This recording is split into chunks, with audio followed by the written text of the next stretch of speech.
Isang matalim na tunog ang umalingaw-ngaw sa buong ballroom, kasabay ng pagsabog ng gulat at pagkabigla mula sa mga bisita. Bumagsak si Ariana sa malamig na marmol. Naramdaman ang matinding kirot sa kanyang tiyan at nakita ang mapula-pulang bahid na unti-unting kumalat sa kanyang ginintuang gown. Humihingal siya. Ang hangin ay tila naubos sa kanyang baga, habang ang mainit na likido ay dumaloy sa kanyang pagitan, kasabay ng panginginig ng kanyang buong katawan. Hindi, hindi ito pwede. Ang kanyang mga mata ay nanlabo, halos hindi na makakita. Ngunit kitang-kita niya ang anino ni Marco, ang kanyang asawa, na nakatayo lang doon. Hindi kumikilos, hindi man lang lumapit. Walang anumang emosyon sa kanyang mukha habang nakatingin sa kanya. Ang pagtataksil sa kanyang mga mata ay mas masakit pa kaysa sa pisikal na sakit na bumabalot sa kanya. Hindi siya makapaniwala.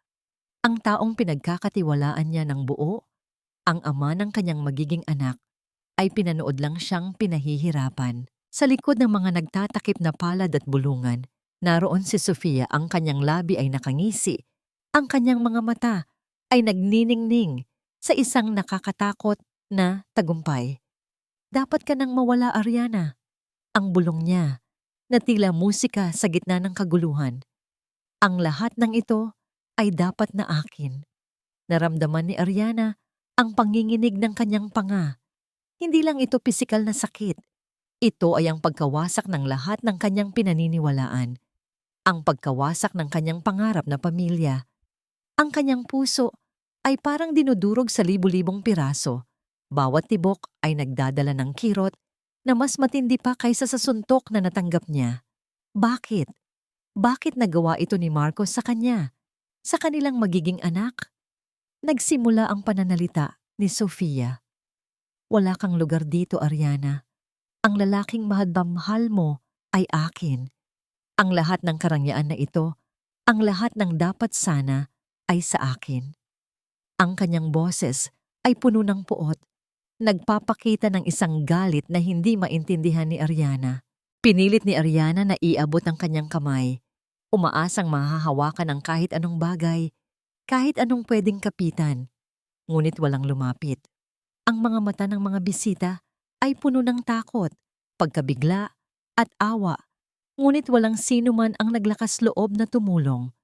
Ang kanilang mga tinig ay nagmistulang bulong ng demonyo sa kanyang pandinig, hanggang sa naramdaman niya ang isang kamay na humawak sa kanya. Hindi ito ang kamay ni Marco. Ito ay isang kamay na malakas, ngunit maingat, na dahan-dahang humawak sa kanyang pulso.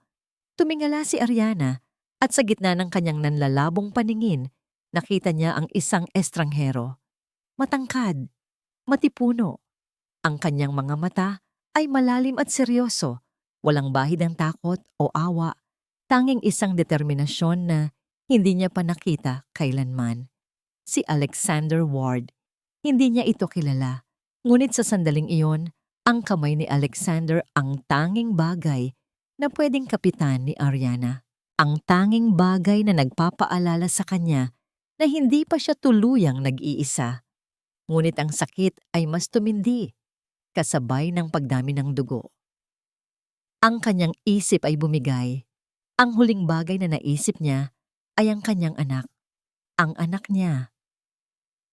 Ang malamig na hangin ng ospital ay hindi sapat upang palamigin ang nagngangalit na galit sa kalooban ni Alexander Ward. Huling-huli sa kanyang isip ang walang buhay na tingin ng babaeng halos mawalan ng malay sa kanyang mga bisig at ang walang pakiramdam na mukha ng lalaking tinawag nitong asawa. Isang malalim na paghinga ang pinakawalan niya, pilit na pinapakalma ang sarili. Ngunit ang bawat tibok ng kanyang puso ay isang kumpirmasyon ng kanyang desisyon. Hindi niya hahayaan ito. Hindi na muli.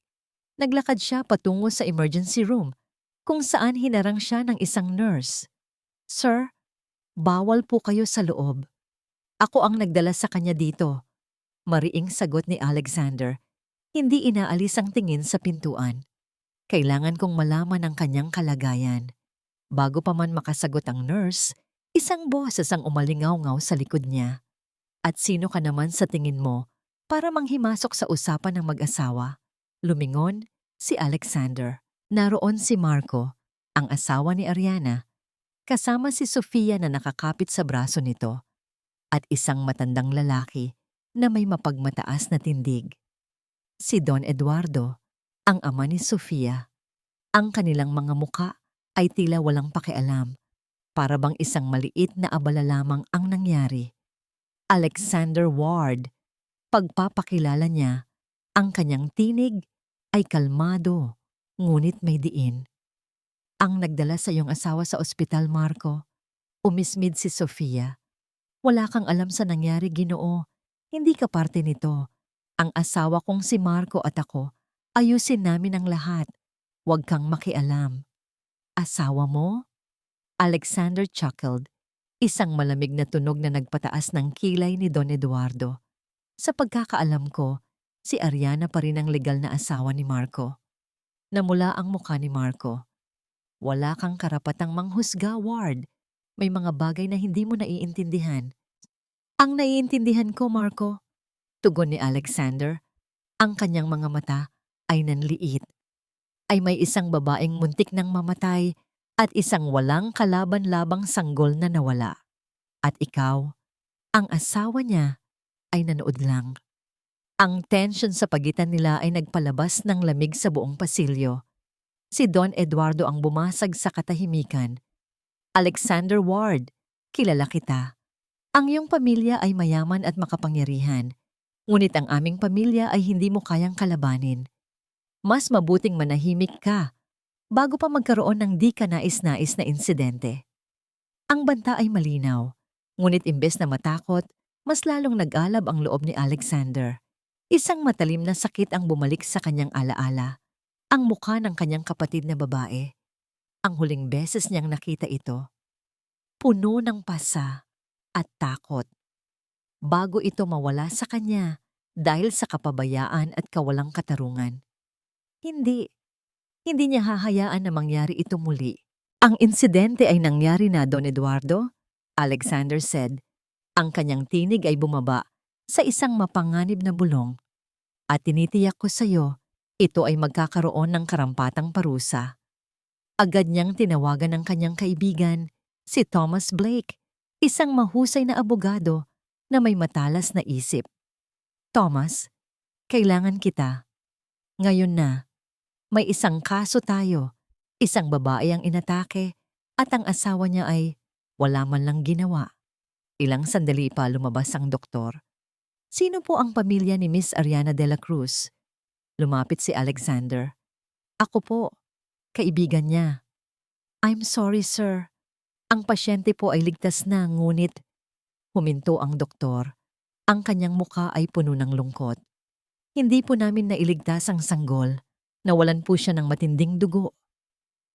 Ang balita ay tumama kay Alexander tulad ng isang suntok. Tiningnan niya si Marco at Sofia. Si Sofia ay bahagyang ngumiti, isang mabilis ngunit nakakakilabot na ngiti ng tagumpay. Si Marco ay yumuko, ngunit walang anumang bakas ng kalungkutan. Isang alon ng galit ang bumalot sa kanya. Wala silang kaluluwa. Pinikit ni Alexander ang kanyang mga mata. Hinayaan ang galit na umagos, ang larawan ni Ariana na nakahiga sa operasyon, duguan at walang malay, ay bumalik sa kanyang isip. Sa mga oras na ito, alam niya na hindi lang siya basta nagmamalasakit sa isang estranghero. Ito ay isang misyon, isang pangako sa kanyang sarili at sa alaala ng kanyang kapatid. Naglakad siya papalapit sa pintuan ng ICU, kung saan inilipat si Ariana. Sa salamin, nakita niya ang mahinang anyo ng babae, balot sa puting kumot, ang kanyang mukha ay maputla. Nagkaroon ng malalim na paghinga si Alexander. Ang kanyang isip ay nakatuon sa isang bagay. Protektahan si Ariana. Ang unang bagay na naramdaman ni Ariana ay ang matinding bigat. Hindi ng kumot na nakabalot sa kanya, kundi ng kawalan. Isang malalim na kawalan sa kanyang tiyan, sa kanyang puso, sa bawat hibla ng kanyang pagkatao. Dahan-dahan niyang iminulat ang kanyang mga mata. Bumungad sa kanya ang puting kisame ng ospital. Ang bawat paghinga ay masakit, hindi lang sa pisikal, kundi sa bawat piraso ng kanyang kaluluwa. Naalala niya ang lahat, ang auction, ang pagdating ni Sofia, ang matalim na kirot sa kanyang tiyan, ang dugo, at ang mukha ni Marco, walang pakialam, habang pinapanood siyang unti-unting mamatay. Hindi, mas masahol pa sa kamatayan, ang pagkawala ng kanyang anak. Bumalik ang mga luha, umagos sa gilid ng kanyang mata, bumasa sa kanyang unan. Ang bawat patak ay nagdadala ng pait at matinding lungkot. Bakit? Bakit niya ito nagawa? Ano ang nagawa niya para maranasan ng ganitong pahirap? Ang tanong na yon ay umalingaw-ngaw sa kanyang isip. Walang sagot, tanging ang sakit. Ilang oras pa, pumasok si Marco. Hindi siya humingi ng tawad. Hindi siya humawak sa kanyang kamay. Sa halip, lumapit siya na may pekeng awa sa mukha, na tila nagpapanggap para sa isang invisible na audience. Ariana, paano nangyari ito? Napakasakit. Napabuntong hininga si Ariana, pilit pinipigilan ang pagtaas ng kanyang boses. Marco, bakit? Bakit? Bakit mo hinayaan? Yumuko si Marco umiling. Hindi ko rin alam, Ariana. Lahat nangyari ng napakabilis. Hindi ko inaasahan. Sinubukan kong pigilan si Sofia, pero masyado siyang malakas. Ang kanyang boses ay nanginginig, ngunit hindi iyon boses ng lungkot, kundi ng pagkakabaon sa kanyang kasinungalingan. Tiningnan siya ni Ariana, ang lalaking pinakasalan niya, ang lalaking pinagtiwalaan niya ng kanyang buong pagkatao. Ngayon, ang nakita niya ay isang duwag, isang traidor. Ang kanyang puso ay nakaramdam ng pagkasuklam, hindi lang sa nangyari kundi sa pagiging bulag niya sa katotohanan. Umalis ka na, Marco, bulong ni Ariana. Ang kanyang tinig ay halos hindi marinig. Ayoko kang makita. Nagulat si Marco, ngunit sa huli ay tumalikod at umalis. Sa pag-alis niya, parang may bahagi ng kanyang kaluluwa ang sumama. Wala na. Tapos na ang lahat. Pagkatapos ng ilang sandali, pumasok ang dalawang lalaki. Si Alexander Ward, ang estrangherong humawak sa kanyang kamay, at ang isa pa, isang lalaking may matalinong tingin at nakasalamin. Ariana, bati ni Alexander. Ang kanyang boses ay malalim, ngunit may bakas ng pag-aalala. Kumusta ang iyong pakiramdam? Ngumiti si Ariana ng mapait. Paano ba dapat ang pakiramdam ng isang taong nawalan ng lahat, Ginoo? Alexander, pagtatama niya. At ito si Thomas Blake, ang aking abogado. Narito kami upang tulungan ka. Ipinakilala ni Thomas ang kanyang sarili at sa loob ng ilang minuto, inilatag niya ang ilang impormasyon. Ariana, may mga ebidensya kami na si Marco at Sofia ay matagal nang may relasyon. Hindi lang iyon, may mga indikasyon din na si Marco ay may kinalaman sa isang kaso ng pandaraya sa kumpanya ng iyong pamilya. Para akong binuhusan ng malamig na tubig. Pandaraya? Sa kanyang pamilya? Lalo pang nadurog ang puso ni Ariana. Hindi lang niya ito pinagtaksilan sa pag-ibig, kundi pati na rin sa tiwala ng kanyang pamilya. Nagsimula nang magkatugma ang mga piraso ng puzzle sa kanyang isip. Ang mga gabi na late umuuwi si Marco. Ang mga tawag na sinasabi niyang business. Bakit? Bulong ni Ariana. Ang kanyang mga mata ay nanlabo muli. Bakit niya nagawa sa akin ito? Hindi lang ito tungkol sa iyo, Ariana, sabi ni Alexander. Ang kanyang tingin ay seryoso. Ito ay tungkol sa kapangyarihan at pera. Ginamit ka lang niya. Ang mga salitang yon ay tumimo sa puso ni Ariana. Ginamit. Isang kasangkapan. Parang nawalan siya ng karangalan. Ngunit sa likod ng sakit, may isang maliit na apoy na nagsimulang magliyab. Galit. Hindi siya magpapatalo. Gusto kong tulungan ninyo ako, mariing sabi ni Ariana. Pilit pinatatag ang boses. Gusto kong magbayad sila. Tumango si Alexander. Titiyakin namin yan. Nang handa na silang umalis, lumapit ang isang nurse at nag-abot ng isang lumang kupas na sobre kay Ariana. Miss Dela Cruz, may nakita po kami sa inyong bag. Mukhang mahalaga. Kinuha ni Ariana ang sobre. Isang lumang sulat.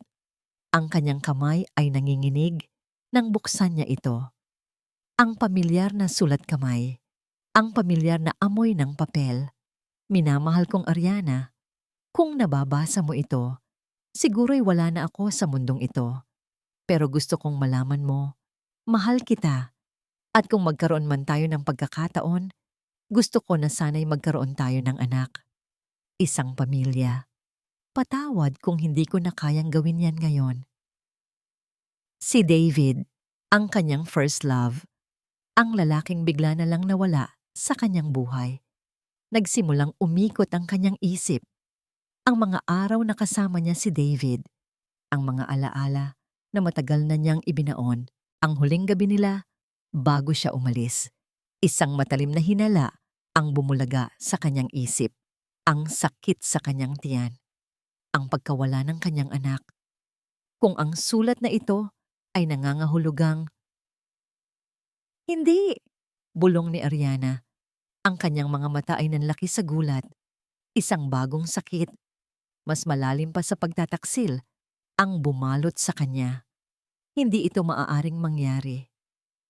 Ang pagkagulat sa mukha ni Ariana nang mabasa niya ang sulat ay hindi nalampasan ni Alexander. May kung anong koneksyon sa pagitan ng sulat, ang kanyang reaksyon, at ang nakakapanindig balahibong realization na bigla niyang naramdaman. Tila may isang napakalaking lihim ang nakabaon at ang lihim na yon ay mas komplikado pa kaysa sa inaakala niya.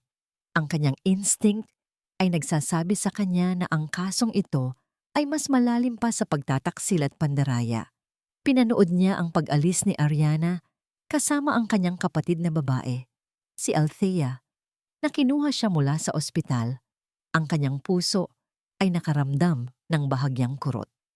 Sa kabila ng lahat ng nangyari, sa kabila ng pagiging biktima, nakita niya ang isang liwanag na nagsisimulang sumikat sa mga mata ni Ariana. Isang liwanag ng determinasyon, isang liwanag na nagpapaalala sa kanya ng kanyang kapatid na babae na kahit sa pinakamadilim na sandali ay hindi sumuko. "Thomas," tawag ni Alexander. "Kailangan nating imbestigahan ang bawat detalye ng buhay ni Marco." Kahit ang pinakamaliit na impormasyon, bumalik sila sa kanyang opisina na puno ng mga dokumento at ebidensya. Base sa preliminary investigation, simula ni Thomas, si Marco ay may malaking utang bago niya pakasalan si Ariana at mayroon din siyang hindi maipaliwanag na pagpasok ng pera sa kanyang account ilang buwan bago ang kasal. Inilapag ni Thomas ang ilang bank statements. Mula sa isang shell corporation, Alexander.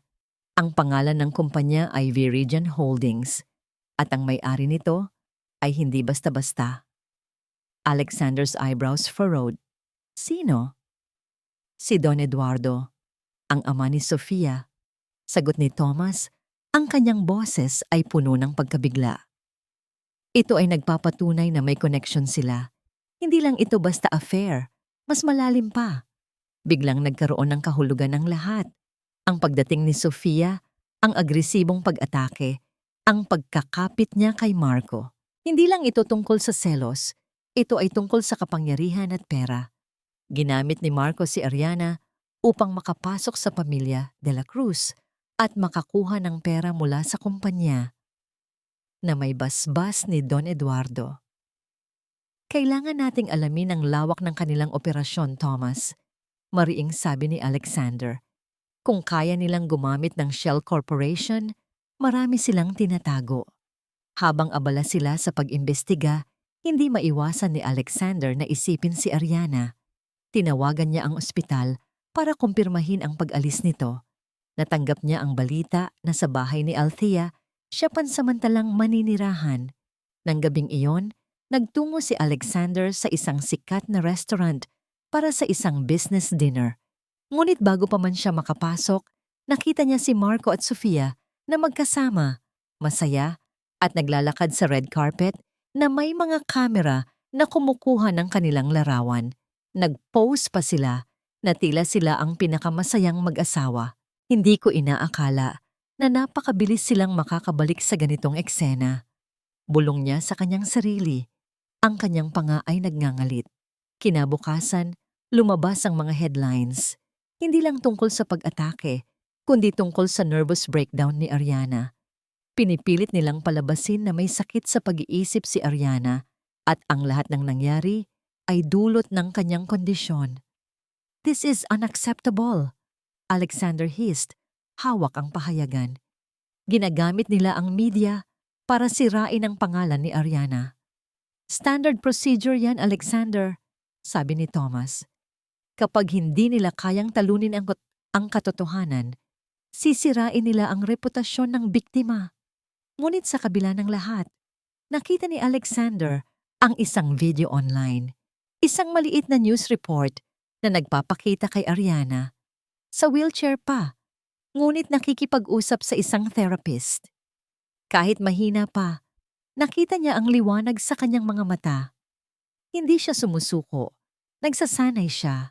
Nakita niyang nagbabasa siya ng mga libro tungkol sa batas. Isang matamis na ngiti ang sumilay sa labi ni Alexander. Hindi siya mag-isa. Kinabukasan, habang nasa opisina, nakatanggap siya ng isang anonymous na email. Isang larawan. Ang larawan ay nagpapakita kay Marco, hindi sa isang business meeting, kundi sa isang pribadong yate, kasama si Don Eduardo at isa pang lalaki na kilala sa kanyang iligal na gawain. Ang kanilang mga mukha ay seryoso, tila nagpaplano ng isang malaking bagay. Ang larawan ay nagpatunay na may mas malalim pa. Ito ay hindi lang tungkol sa pamilya De La Cruz. Ito ay isang sindikato. Ang bawat araw ay isang labanan. Labanan sa sakit ng katawan, sa sugat ng puso, at sa paghahanap ng lakas upang bumangon. Sa tulong ni Althea, nakabalik na si Ariana sa bahay.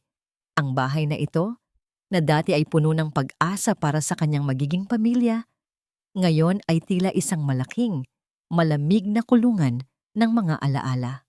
Ngunit sa bawat paglipas ng araw, unti-unting lumalim ang galit na nagtutulak sa kanya. Hindi siya magpapatalo. Araw-araw, nagsasanay siya. Sa una, hirap siyang igalaw ang kanyang mga binti, ngunit pilit niyang pinilit ang sarili. Ang sakit ay nagpapaalala sa kanya ng kanyang nawalang anak, at ang alaala na yon, ang kanyang gasolina. Hindi lang ito para sa kanya.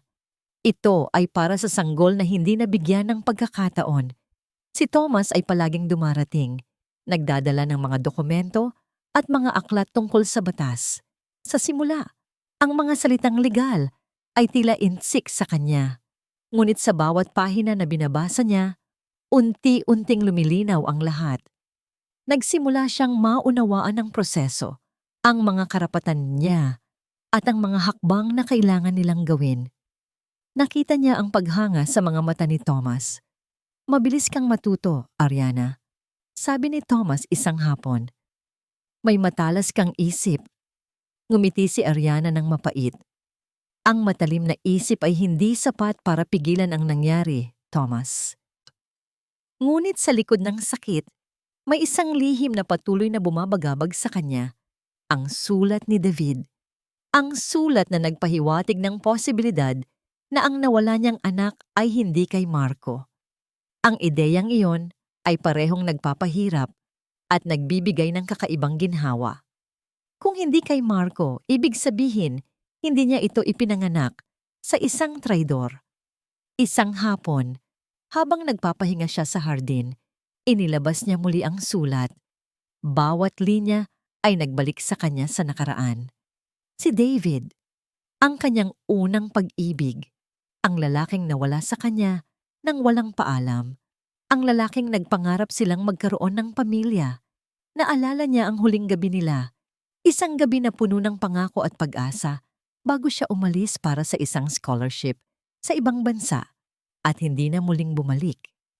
Isang trahedya ang nangyari sa kanya doon. Isang aksidente. Kaya hindi na siya nakabalik. Nanginginig ang kanyang kamay nang ituro niya ang petsa sa sulat. Tumugma ito sa mga buwan bago ang kanyang kasal kay Marco. Isang malamig na kurot ang dumaloy sa kanyang puso. Posible kaya? Kinabukasan, habang nasa opisina ni Alexander, ipinakita niya ang sulat. Alexander at Thomas ay parehong nagulat. Posible ba? Bulong ni Ariana. Ang kanyang tinig ay puno ng takot. Posible bang anak ni David ang aking nawalang anak? Tiningnan ni Alexander ang sulat pagkatapos ay tumingin kay Thomas. Thomas, kailangan nating gawin ang lahat ng posibleng test. Discreetly. Ngunit paano? Tanong ni Thomas. Walang DNA samples ni David. Meron, sabi ni Ariana. Sa kanyang pagkamangha, meron akong locket na may buhok niya. Matagal ko nang tinatago. Isang bagong pag-asa ang sumibol sa kanyang puso, kasama ng matinding sakit. Kung totoo ito, mas lalo siyang magagalit kay Marco. Ngunit mas lalo rin siyang magiging determinado na ipagtanggol ang alaala ng kanyang anak. Nasaan ang puntod ni David? Tanong ni Alexander. Sa probinsya namin, sagot ni Ariana. Isang maliit na sementeryo sa tabing dagat. Kinabukasan, bumiyahe silang tatlo patungo sa probinsya. Ang mahabang biyahe ay nagbigay ng oras kay Ariana upang muling balikan ang kanyang mga alaala kay David. Ang bawat tanawin sa labas ng bintana ay nagpapaalala sa kanya ng mas simpleng panahon. Nang makarating sila sa sementeryo, bumungad sa kanila ang isang payapa at simpleng puntod. Ang pangalan ni David ay nakaukit sa marmol at sa tabi nito may isang maliit na puno na itinanim niya mismo. Lumuhod si Ariana sa harap ng puntod. Hinawakan ang malamig na marmol. David! Bulong niya. Ang kanyang mga mata ay puno ng luha. Kung alam mo lang. Habang tinitingnan ni Alexander ang lugar, may napansin siyang isang bagay. Isang maliit na kahon na nakabaon sa lupa sa ilalim ng puno. Ariana, tawag ni Alexander. Tingnan mo ito. Ang maliit na kahon na nakabaon sa ilalim ng puno sa tabi ng puntod ni David ay tila isang huling hininga mula sa nakaraan. Maingat itong hinukay ni Alexander at nang mabuksan, tumambad ang ilang lumang litrato, isang tuyong bulaklak at isang selyadong sobre. Kinuha ni Alexander ang sobre at nang makita ang nilalaman, naramdaman niya ang isang kurot sa kanyang puso. Naglalaman ito ng isang medical certificate at isang kopya ng birth certificate. Ngunit hindi ito para kay David. Ito ay para sa kanyang kapatid na babae, si Maya, na namatay ilang taon na ang nakalipas. Ang sertipiko ay nagpapatunay na si Maya ay may isang genetic condition na nagpapahirap sa pagbubuntis, ngunit hindi imposible. Mayroon ding mga resibo ng pagbili ng mga bitamina at supplement para sa pagbubuntis. Narinig ni Alexander ang marahang paghikbi ni Ariana. Hawak-hawak niya ang locket na may buhok ni David. Si Thomas naman ay may hawak na isang sobre mula sa ospital. Ang resulta ng DNA test. Alexander, mahinang sabi ni Thomas, ang kanyang tinig ay seryoso. Hindi kay Marco ang sanggol. Positibo ang DNA match sa sample ng buhok ni David. Parang gumuho ang mundo sa paligid ni Ariana. Ang mga luha ay umagos mula sa kanyang mga mata, hindi lang dahil sa lungkot, kundi dahil sa matinding galit at pagtataksil. Si Marco. Ginamit siya. Pinakasalan siya para sa pera. At ngayon, nalaman pa niya na ang ama ng kanyang anak ay hindi pala ang inaakala niya. Ginamit niya ako. Bulong ni Ariana. Ang kanyang tinig ay nagngangalit. Pinagsamantalahan niya ako sa lahat ng paraan. Niyakap ni Alexander si Ariana, pinayagan siyang umiyak sa kanyang balikat. Sa sandaling iyon, hindi siya isang kliyente o isang kaso. Siya ay isang babae na nasaktan ng sobra at kailangan niya ng lakas. Ang galit ni Alexander ay umabot sa rurok. Hindi niya hahayaan na makatakas si Marco sa kanyang mga kasalanan. Gagamitin natin ito, Ariana, sabi ni Alexander. Ang kanyang tinig ay puno ng determinasyon. Gagamitin natin ang lahat ng ito laban sa kanya. Bumalik sila sa Maynila. Ang balita tungkol sa nervous breakdown ni Ariana ay kumalat na sa media na gawa-gawa ni Marco at Sofia upang siraan siya. Ngunit meron na silang alas. Kinabukasan isang press conference ang inihanda ni Alexander. Hindi niya ipinaalam kay Ariana ang lahat ng detalye. Ngunit alam niyang kailangan nilang kumilos. Kailangan nilang labanan ang kasinungalingan ng media sa katotohanan. Lumabas si Alexander sa harap ng mga kamera. Ang kanyang mukha ay seryoso at walang bahid ng anumang emosyon. Sa tabi niya, si Thomas, hawak ang mga dokumento. Magandang araw po sa inyong lahat. Simula ni Alexander. Ang kanyang boses ay malakas at malinaw.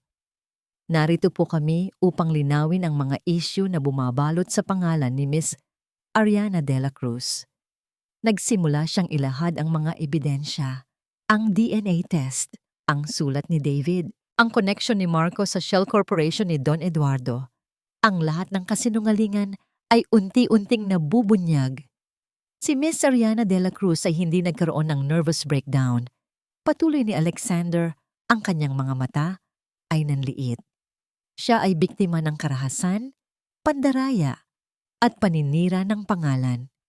Ang kanyang asawa, si Mr. Marco de la Cruz, ay hindi lang nagtaksil sa kanya, kundi ginamit din siya para sa kanyang mga personal na interes, kasama ang kanyang kabit na si Mrs. Sofia Sai. Ang mga kamera ay kumikislap. Ang mga mamamahayag ay nagbubulungan. Isang malaking gulo ang nagaganap. Bukod pa riyan, dagdag ni Alexander, at dito na niya inilabas ang kanyang pinakamalaking alas. Mayroon po kaming matibay na ebidensya na ang nawalang anak ni Miss Ariana de la Cruz ay hindi kay Mr. Marco de la Cruz, kundi kay Mr. David Santiago, ang kanyang yumaong first love. Isang collective gasp ang narinig mula sa mga mamamahayag. Ito ang twist na babago sa lahat. Ito ang maglalantad sa kabuuan ng pagiging masama ni Marco. At kaya po siya pinagtangkaan sa buhay dahil ayaw niyang malaman ni Ariana ang katotohanan. Ang pagiging ama ni David ay isang malaking banta sa kanyang mga plano. Nanginginig ang mga kamay ni Ariana habang pinapanood niya ang live telecast ng press conference ni Alexander. Ang bawat salita niya ay tila sumusuntok sa kanyang puso, naglalabas ng kirot at galit. Ngunit kasabay din nito ay ang isang matinding pakiramdam ng kalayaan. Sa wakas, ang katotohanan ay lumalabas. Ang kanyang pangalan ay nililinis. Narinig niya ang pagbuntong hininga ng kanyang kapatid na si Althea sa tabi niya. Napakalaking sakripisyo ang ginagawa ni Alexander para sa iyo, ate. Alam ni Ariana. Alam niya na ang paglalantad ng mga sensitibong detalye ng kanyang buhay, lalo na ang tungkol sa pagiging ama ng kanyang nawalang anak, ay hindi madali. Ngunit ginawa ito ni Alexander para sa kanya. Ang lalaking ito, na halos hindi niya kilala, ay handang isugal ang kanyang reputasyon at marahil pati ang kanyang buhay para sa kanyang kapakanan. Isang kakaibang init ang kumalat sa kanyang dibdib. Hindi lang ito paghanga. Ito ay isang bagay na mas malalim, ang paraan ng pagtingin niya sa kanya. Ang paraan ng pagprotekta niya sa kanya. Ang paraan ng pagbibigay niya ng lakas sa kanya, kahit na wala siyang alam tungkol sa kanya. Pagkatapos ng press conference, bumisita si Alexander sa bahay niya. Ang kanyang mukha ay pagod, ngunit ang kanyang mga mata ay nananatiling matatag. Salamat, Alexander. Ang tanging nasabi ni Ariana, ang kanyang tinig ay nanginginig. Umupo si Alexander sa tabi niya. Hindi ka dapat magpasalamat, Ariana. Ito ang tama. Nagkaroon ng katahimikan sa pagitan nila. Isang katahimikan na puno ng hindi nasabing salita, ng hindi maipaliwanag na koneksyon. Tiningnan niya si Alexander. Ang kanyang panga ay matigas, ngunit ang kanyang mga mata ay may bakas ng lungkot at pag-aalala. Bakit mo ginagawa ito? Tanong ni Ariana. Ang kanyang boses ay halos isang bulungi. Nag-alinlangan si Alexander pagkatapos ay tumingin sa kanya. Mayroong isang bagay na ayaw kong mangyari muli. Nakita ko ang takot sa iyong mga mata. Nakita ko ang pagtataksil at nagpaalala ito sa akin ng isang tao na nawala sa akin. Hindi niya ipinaliwanag pa, ngunit naintindihan ni Ariana. Ang mga anino ng nakaraan ay hindi lang sa kanya. Ang bawat isa ay may pinagdaanan. Isang bagong hamon ang dumating kinabukasan. Ang balita ng press conference ni Alexander ay kumalat na sa buong bansa. At kasama nito, ang galit ni Don Eduardo. Isang subpena ang dumating sa bahay niya. Hindi lang kay Marco at Sofia ang kaso. Nakasama na rin si Don Eduardo.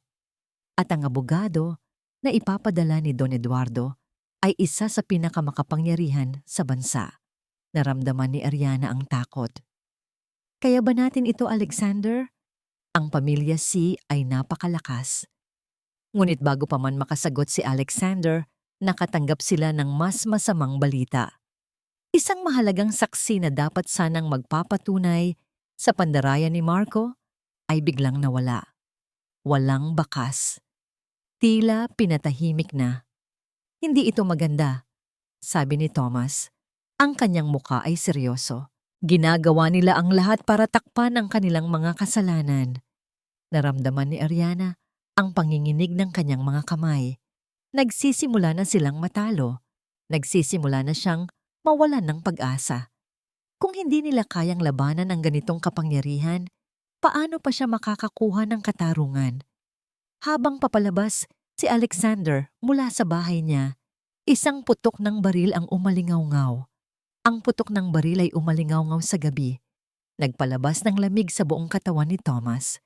Nagmamadali siyang lumabas ng bahay at nakita niya si Alexander na nakayuko sa gilid ng kotse, hawak ang kanyang braso. Dugo. Ngunit hindi ito galing sa kanya. Isang gulong ng kotse ni Alexander ang tinamaan. Isang babala. Isang malinaw na mensahe mula sa kalaban. Alexander, ayos ka lang? Tanong ni Thomas. Ang kanyang boses ay nanginginig. Tumayo si Alexander. Ang kanyang muka ay matigas. Walang bahid ng takot. Isang babala. Hindi nila tayo kayang talunin sa legal na paraan, kaya dinadaan nila sa ganito. Naramdaman ni Thomas ang bigat ng sitwasyon. Ang pamilya, Sai, ay hindi nagbibiro.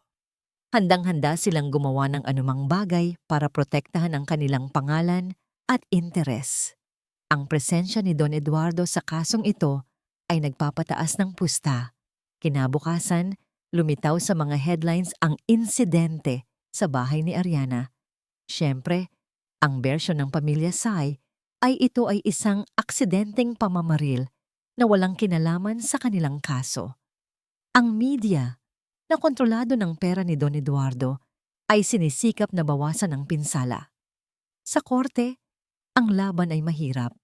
Ang abogadong inupahan ni Don Eduardo ay bihasa sa paggamit ng mga butas sa batas, sa pagpapakita ng mga ebidensya na walang saysay, at sa pagdududa sa kredibilidad ni Ariana. Ginawa nilang palabas na si Ariana ay isang gintong manghuhuli na gustong sirain ang buhay ni Marco para sa pera. Sir Alexander, ang ebidensya tungkol sa pandarayan ni Marco ay mahina. Sabi ni Thomas, ang kanyang noo ay kunot. Ang aming saksi ay nawala. At ang mga dokumento na nag-uugnay sa Viridian Holdings kay Don Eduardo ay aksidenteng nawala mula sa City Hall. Napaatras si Alexander. Imposible. Sinigurado kong maayos ang mga dokumento. May mga koneksyon sila, Alexander. Paliwanag ni Thomas. Ito ang paraan nila para manalo. Sa pamamagitan ng pagpapawalang bisa sa bawat ebidensya, sa pagpapatahimik sa bawat saksi, ang mga mukha ni Marco at Sofia ay puno ng pagmamalaki sa loob ng korte. Tila nagdiriwang na sila sa kanilang tagumpay.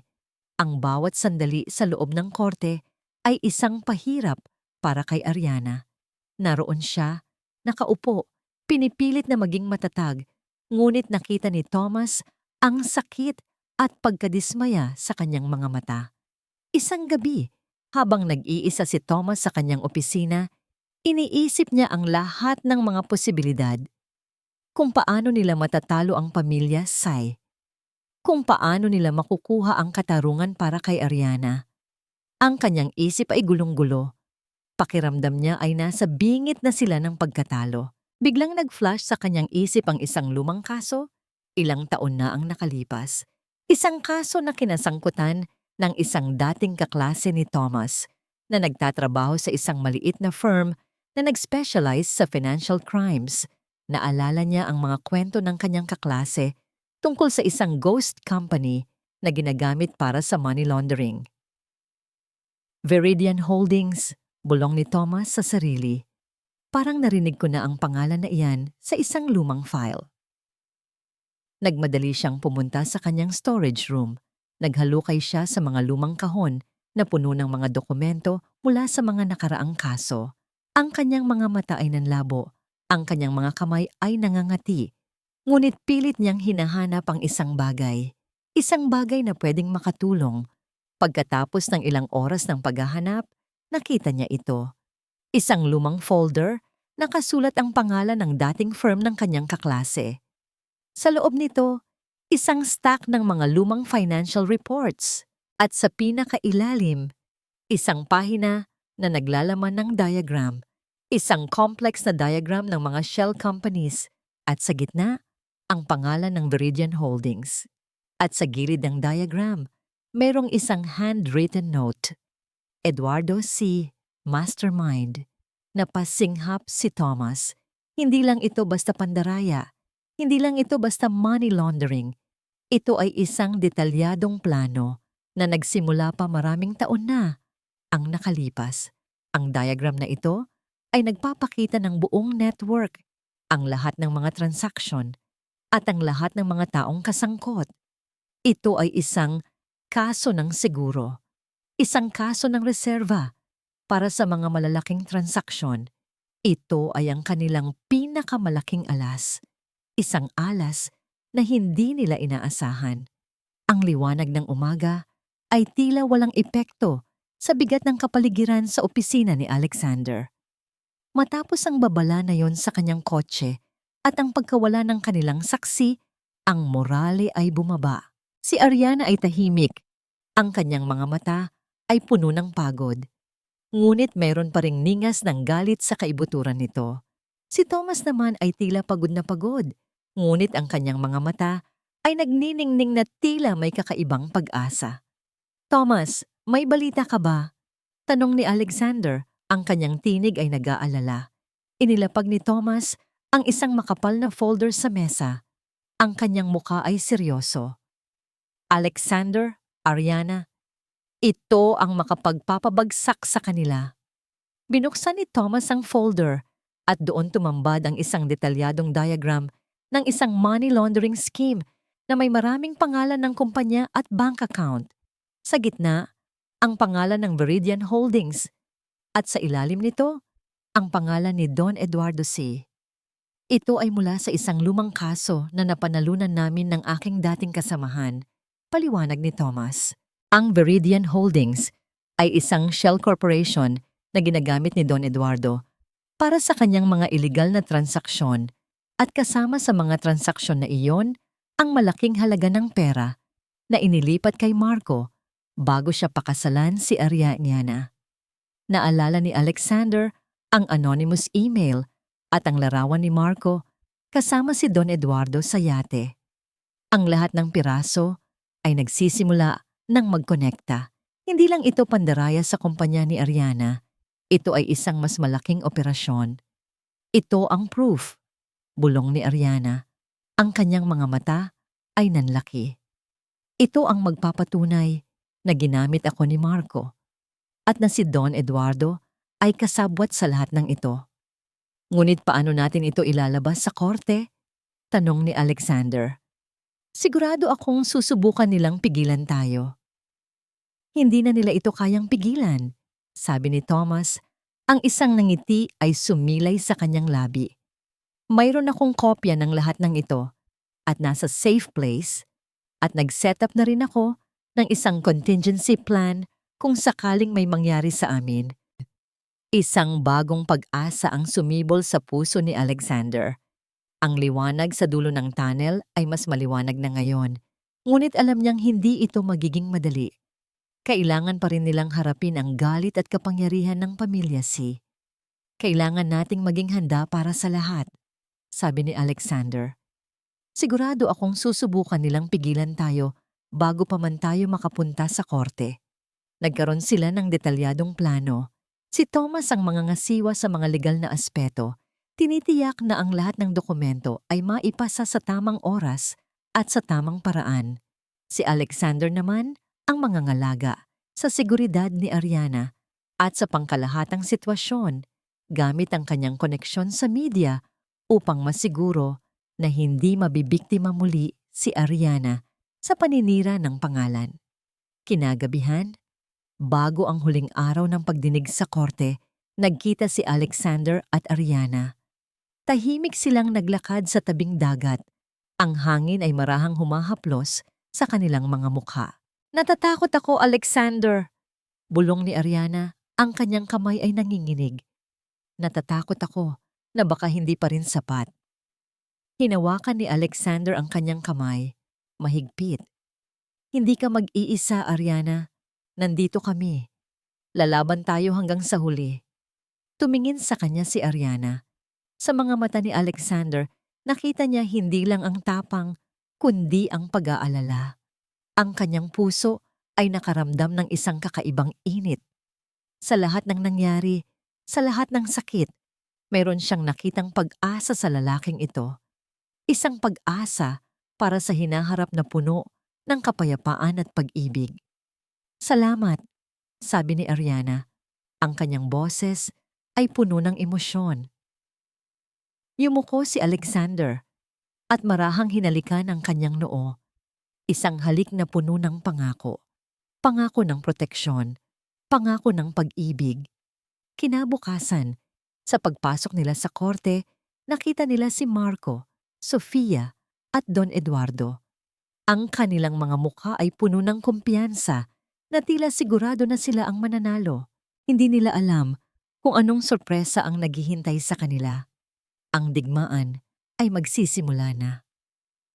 Ang bawat yapak ni Ariana patungo sa loob ng courtroom ay tila isang matinding labanan. Ang bawat sulyap mula sa mga mata ng mga nasa korte ay tila isang balang tumatama sa kanya. Ngunit sa pagkakataong ito, hindi na siya ang dating Ariana na puno ng takot. Ang kamay ni Alexander, na mahigpit na nakahawak sa kanyang likod, ay nagbibigay sa kanya ng lakas. Ang pag-iral ng katotohanan ay mas matindi pa kaysa sa anumang pananakot. Naroon si Marco, Sofia at Don Eduardo. Ang kanilang mga mukha ay nagmamalaki pa rin, tila sigurado sa kanilang tagumpay. Iyon ang huling pagkakataon na makikita niya ang kanilang mga pagmamalaki. "Order in the court!" Ang sigaw ng hukom at nagsimula na ang huling pagdinig. Unang sumalang sa testigo stand si Ariana. Sa bawat tanong ng kalabang abogado, napilit siyang sinisiraan. Pilit na ginagawang kasinungalingan ang kanyang mga sinasabi, matatag siyang sumasagot. Ikinuwento niya ang gabi ng auction, ang pag-atake ni Sofia, ang pagtataksil ni Marco, at ang kawalan ng kanyang anak. Ang kanyang boses ay nanginginig, ngunit hindi dahil sa takot, kundi dahil sa matinding emosyon. "At kaya po siya pinagtangkaan, Your Honor," ang sabi ni Ariana. Ang kanyang tingin ay matalim na nakatuon kay Marco, dahil ayaw niyang malaman ko na ang aking anak ay hindi kay Marco, kundi kay David Santiago, ang aking yumaong first love. Isang bulungan ang umalingaw-ngaw sa korte. Si Marco ay namutla, habang si Sofia naman ay namimilog ang mga mata sa galit. Si Don Eduardo ay tila nagulat, ngunit agad na pinigilan ang kanyang emosyon. Pagkatapos ng kanyang testimonya, lumapit si Thomas sa testigo stand. Ipinakita niya ang resulta ng DNA test at ang sulat ni David. Ang mga dokumento ay nagpapatunay sa kanyang mga sinasabi. "Bukod pa rito, Your Honor," sabi ni Thomas, Ang kanyang boses ay malinaw at malakas. Mayroon po kaming mga ebidensya ng malawakang pandaraya at money laundering na isinagawa ni Mr. Marco de la Cruz sa tulong ng Viridian Holdings, isang shell corporation na pag-aari ni Don Eduardo Sy. Ang mga dokumento na inilabas ni Thomas ay naglalaman ng detalyadong transaksyon, mga bank account at mga ebidensya ng mga pondo na inilipat mula sa kumpanya ni Don Eduardo patungo kay Marco, ilang buwan bago ang kasal nito kay Ariana. Si Don Eduardo ay biglang tumayo. Kasinungalingan, wala akong alam dyan. Order in the court! Sigaw ng hukom. Mr. Sy, please be seated. Ngunit hindi pa tapos si Thomas. At mayroon pa po kami, Your Honor. Mga dokumento na nagpapatunay na ang Viridian Holdings ay ginagamit din sa iba pang iligal na gawain. At may koneksyon ito sa mga hindi maipaliwanag na kaso ng paglaho ng mga individual na nagkaroon ng impormasyon tungkol sa kanilang mga operasyon. Dito na sumalang si Alexander. Ang kanyang mga mata ay nanlilisik habang tinitingnan niya si Don Eduardo. Inilahad niya ang mga ebidensya tungkol sa koneksyon ni Don Eduardo sa mga iligal na operasyon at ang kanyang koneksyon sa nawalang saksi. Ang kanyang presentasyon ay walang awang naglantad sa lahat ng kasinungalingan. At sa huli, Your Honor, sabi ni Alexander, ang kanyang tinig ay malamig at marin. Mayroon po kaming matibay na ebidensya na ang pagkamatay ni David Santiago, ang ama ng nawalang anak ni Miss Ariana de la Cruz, ay hindi aksidente. Mayroong mga indikasyon na siya ay pinatahimik dahil sa kanyang kaalaman sa mga iligal na transaksyon ni Don Eduardo C. at ni Marco de la Cruz. Isang matalim na tunog ang umalingaw-ngaw sa korte. Si Sofia ay biglang nahimatay, habang si Marco naman ay tila nawalan ng kulay. Si Don Eduardo ay tila nawalan ng lakas, napaupo sa kanyang upuan. Ang lahat ng kasinungalingan ay nabunyag. Ang lahat ng kanilang mga lihim ay lumabas. Ang hukom ay tahimik na nakinig sa lahat ng ebidensya. Ang kanyang mukha ay seryoso. Batay sa lahat ng ebidensya na iprinisinta sa korte at sa mga testimonya ng mga saksi. I find Mr. Marco de la Cruz, Miss Sofia Sy, and Mr. Eduardo Sy guilty of the charges filed against them. Isang malakas na hiyawan ng katarungan ang umalingaw-ngaw sa korte. Si Ariana ay napaluha, hindi dahil sa sakit, kundi dahil sa ginhawa. Sa wakas, ang katarungan ay nanalo. Ang hiyawan sa korte ay nagtagal ng ilang sandali, pagkatapos ay unti-unting humina. Narinig ni Alexander ang pagbuntong hininga ni Ariana sa tabi niya, isang tunog na puno ng ginhawa at pagod. Sa wakas, tapos na ang laban. Ang hustisya ay nanaig. Nakita niya si Marco, Sofia at Don Eduardo na inilalabas mula sa korte. Ang kanilang mga mukha ay puno ng pagkabigo, galit at sa kaso ni Marco ay may bahid ng pagsisisi, ngunit huli na ang lahat. Ang kanilang mga kasalanan ay nabayaran na. Lumabas sila ng korte, sinalubong ng flash ng mga kamera at ng hiyawan ng mga mamamahayag. Ngunit sa pagkakataong ito, ang mga tinig ay hindi na puno ng paninira, kundi ng papuri. Si Ariana ay hindi na isang biktima, kundi isang bayani. Ariana, bulong ni Alexander, at inakay siya palayo sa gulo. Dinala niya si Ariana sa isang tahimik na lugar, malayo sa ingay ng syudad. Isang maliit na cottage sa tabing dagat, kung saan ang tanging maririnig ay ang paghampas ng alon. Doon, sa ilalim ng payapang buwan, hinayaan nilang humilom ang kanilang mga sugat. Hindi ko akalain na darating pa ang araw na ito, sabi ni Ariana. Ang kanyang boses ay malalim. Ang tagal kong hinintay. Hinawakan ni Alexander ang kanyang kamay. Nandito na tayo. Tapos na ang lahat ng paghihirap. Tumingin sa kanya si Ariana. Ang kanyang mga mata ay puno ng pasasalamat. Salamat, Alexander. Wala ako rito kung wala ka. Isang ngiti ang sumilay sa labi ni Alexander. Hindi siya sanay sa ganitong uri ng emosyon. Ang kanyang buhay ay puno ng trabaho, ng mga negosyo, ng paghahanap ng katarungan para sa kanyang kapatid. Ngunit sa piling ni Ariana, naramdaman niya ang isang bagay na bago. Isang kapayapaan na matagal na niyang hindi naramdaman. May isa pa akong dapat gawin, sabi ni Alexander. Gusto kong ilaan ang buhay ko sa pagtulong sa mga biktima ng karahasan. Gusto kong gamitin ang aking kapangyarihan at kayamanan para protektahan ang mga walang boses. Tumingin sa kanya si Ariana at nakita niya ang paghanga sa kanyang mga mata. Gusto ko ring gawin iyan. Gusto kong maging boses para sa mga kababaihang tulad ko. Nagkaroon sila ng mahabang pag-uusap tungkol sa kanilang mga pangarap, sa kanilang mga plano. Isang bagong kabanata ang nagbubukas para sa kanila. Habang papalalim ang gabi, nagkaroon sila ng isang sandali ng katahimikan. Ang hangin ay humahaplos sa kanilang mga mukha. Ang tunog ng alon ay nagbibigay ng payapang musika. Ariana, simula ni Alexander. Ang kanyang puso ay biglang bumilis. Mayroon akong gusto sabihin sa iyo. Tumingin sa kanya si Ariana. Ang kanyang mga mata ay nagtatanong. Mula nang makita kita sa auction, sa gitna ng lahat ng gulo at sakit, alam ko na may kakaiba sa iyo. Sabi ni Alexander.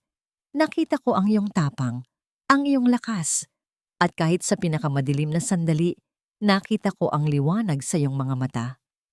Huminga siya ng malalim. At sa lahat ng ito, nalaman ko na, mahal kita, Ariana.